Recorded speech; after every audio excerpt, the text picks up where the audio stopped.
स्वामींच्या प्रकट दिनाच्या दिवशी नैवेद्य काय करावा? आता अर्थातच आपण पाडव्याच्या दिवशी पुरणपोळीचा नैवेद्य करतो. मग अनेक लोक विचारत आहेत, पाडव्याच्या दिवशी करावा की स्वामींच्या प्रकट दिनाच्या दिवशी करावा, की दोन्ही दिवस वेगळा वेगळा करावा? तर आता यावर एक स्वामींची लीला सांगतो. आपण अध्यायामध्ये बऱ्याच वेळेला कथन केलेले असेल, श्रवण केलेले असेल, तरीही वाचन करताना आपलं एवढं लक्ष जात नाही. अहिल्यानगर येथे एक ब्राह्मण दाम्पत्य होतं. निस्सिम स्वामींची मनामध्ये भक्ती होती.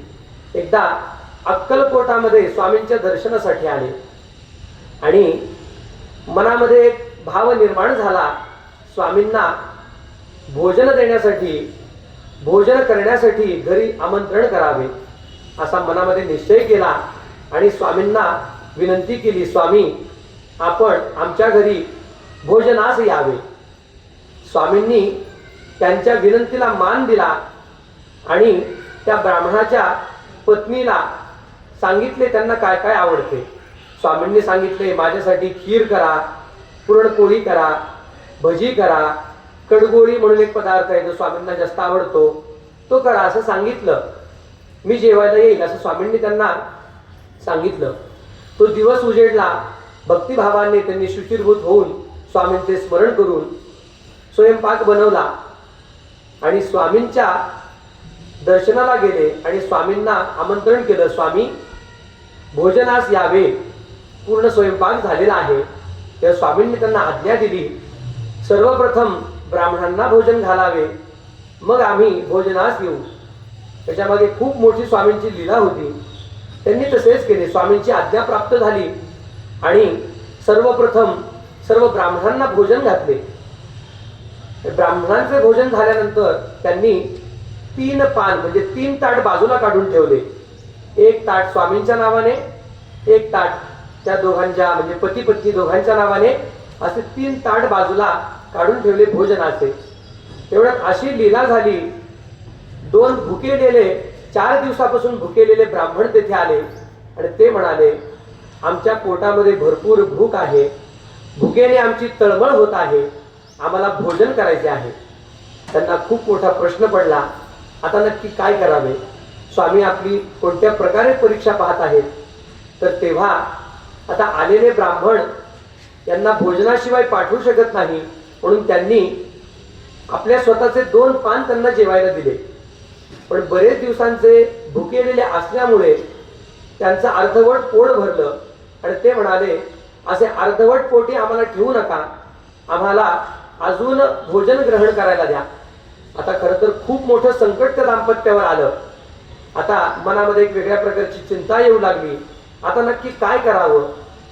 आता हे ताट फक्त स्वामींच्या नावाने ठेवलेलं आहे, आपण सर्वप्रथम स्वामींनाच आमंत्रण केलेलं आहे आणि स्वामी तिथे उपाशी पोटी आहेत, आता आपण नक्की काय करावं? खूप मोठा प्रश्न पडला. पण मनोभावाने स्वामींची प्रार्थना केली आणि स्वामींच्या नावाचं जे ताट होतं तेही त्यांना भोजनाला देऊन टाकलं. सर्व भोजन समाप्त झालं. आता मनाने अत्यंत खिन्न झाले. उपाशी पोटी स्वतःही होते आणि सर्वात महत्वाचं स्वामीही उपाशी पोटी होते. आता नक्की काय करावं? खूप मोठा प्रश्न पडला आणि मनाने दुःखी होऊन, मनाने खिन्न होऊन ते स्वामींपुढे गेले. स्वामींच्या नजरेस नजर मिळवण्याची शक्ती सुद्धा त्यांच्यामध्ये नव्हती. स्वामींच्या पुढे जाण्यास पण एक वेगळ्या प्रकारची भीती वाटत होती. आता स्वामी आपल्यावर क्रोधित होतील का? स्वामी आपल्यावर अवकृपा करतील का? आता नक्की काय करावं? तर स्वामींची दृष्टी त्यांच्यावर पडली आणि स्वामींनी त्यांना त्यांच्या समोर बोलवलं. तेव्हा स्वामींनी त्यांच्या समोर त्यांना बोलवलं. आधी स्वामी मनातून मोठ्या मोठ्याने हसले. यांना आता ही लीला वेगळीच वाटली. आता स्वामी का हसत आहेत? आपण तर स्वामींना उपाशी ठेवलं आहे, स्वामींना भोजन दिलेलं नाही, स्वामी दिवसभर उपाशी पोटी आहेत, मग स्वामी का हसत आहेत? तर स्वामींनी तेवढ्यात काय केलं, हसत असताना आपल्या उदरावरून म्हणजे पोटावरून हात फिरवला आणि त्यांना म्हणाले, तुमचा प्रसाद माझ्यापर्यंत पोहोचला, माझं अगदी पोट भरलं. त्यांना आश्चर्य वाटलं. ते म्हणाले, स्वामी तर आपल्या घरी आलेच नाही, तर मग स्वामींचं पोट कसं काय भरलं, स्वामींना भोजन कसं काय मिळालं? तर स्वामींनी वर्णन केलं.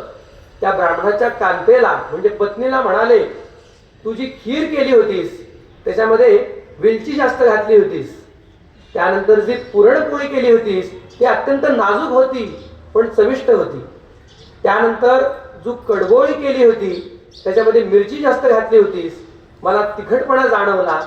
असे ऐकताच त्या दोघांनी स्वामींच्या चरणाला आलिंगन दिले, स्वामींच्या चरणांवर कोसळले आणि घळाघळा रडू लागले. स्वामी आम्हाला क्षमा करा, आम्ही तुम्हाला भोजन देऊ शकलो नाही. परंतु स्वामींनी त्यांना सांगितलं, तुमचे भोजन माझ्यापर्यंत कधीच पोचले आहे.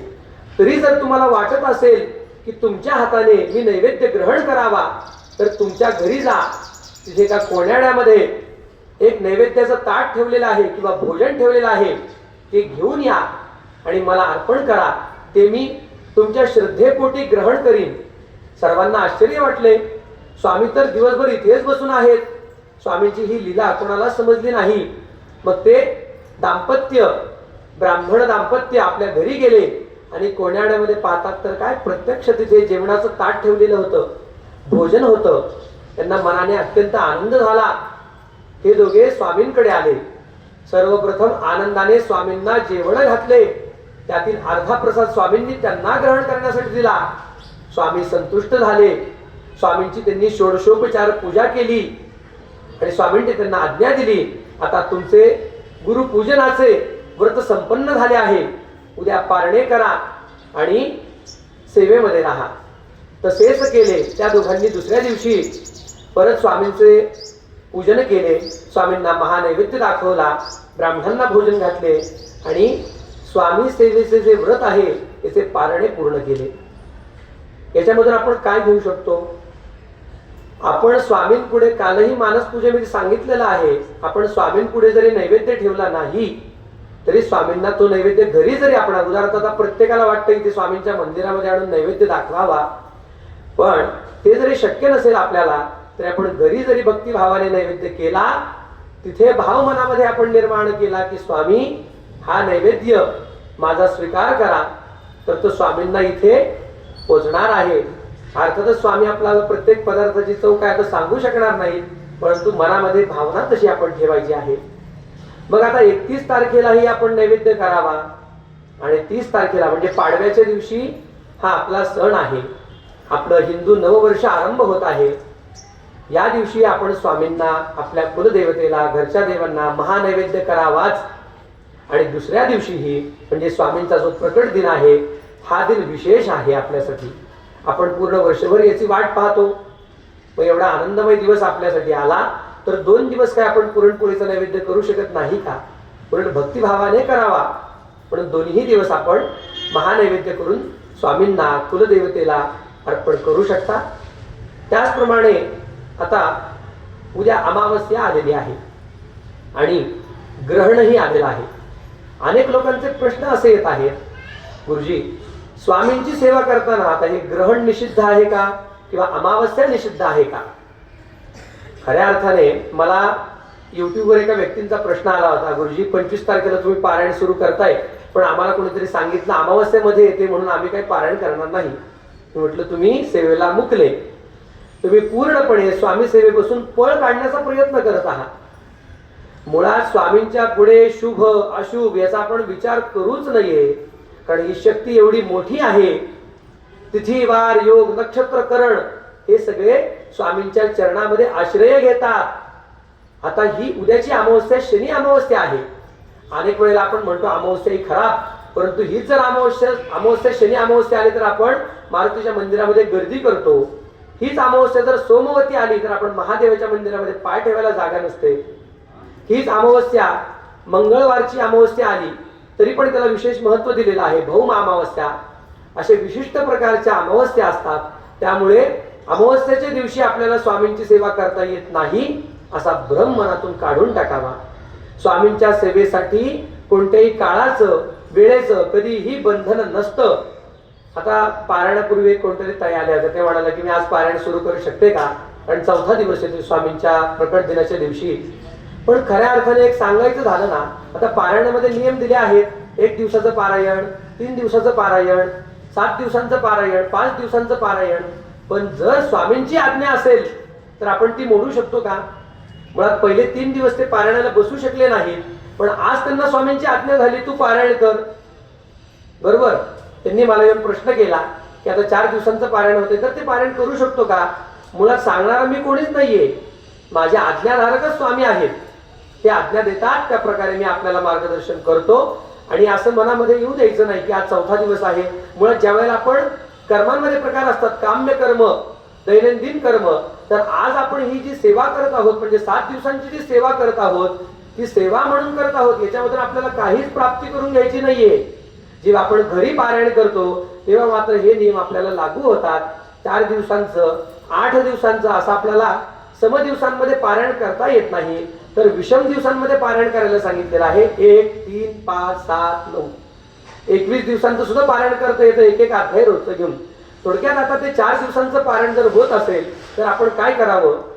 प्रकट दिवस, स्वामींचा जो प्रकट दिन आहे त्या दिवशी सर्व म्हणजे त्या दिवसापर्यंत पारायण वाचून घ्यावं. आणि आपल्या मनामध्ये जर तशी शंका असेल, खरं तर शंका ठेवूच नाहीये मनामध्ये, पण शंका असेल तर एक अध्याय शेवटचा आपण दुसऱ्या दिवशी वाचन करावा, म्हणजे 5 दिवसांचं आपलं पारायण संपन्न होईल. पण सांगण्यासाठी भरपूर आहे, पण तरीही आपल्याकडे वेळ तेवढा नाही. फक्त सांगण्याचा उद्दिष्ट एवढाच आहे, मनामध्ये किंतु परंतु न धरता आपण पारायण सेवा करायची आहे. किंवा 4था दिवस असो, 5वा दिवस असो, 6वा असो किंवा 7वा दिवस असो, शेवटच्या दिवशी आपण 1 दिवसीय पारायण करू शकता. फक्त मनामध्ये भाव कसा ठेवावा, कारण आपण करणारे कोणीच नाही आहोत, तर आपल्याकडून करून घेणारे स्वामी आहेत. त्यामुळे जे कोण आता अनेक लोकांना उशिरा समजते की मंदिरामध्ये पारायण चालू होते, ते लोक एका मनामध्ये इच्छा असते पारायण करण्याची, फक्त इच्छा आपण मागू शकत नाही. त्यामुळे स्वामींच्या चरणावर आपली सेवा अर्पण करून जे दिवस आपल्याला मिळतील त्या दिवशी फक्त हा नियम 7 दिवसांच्या पारायणामध्ये लागू होतो. इतर वेळी आपल्याला हे नियम पाळायचे असतात. 4थ्या दिवसाचं इतर दिवशी पारायण करू नये.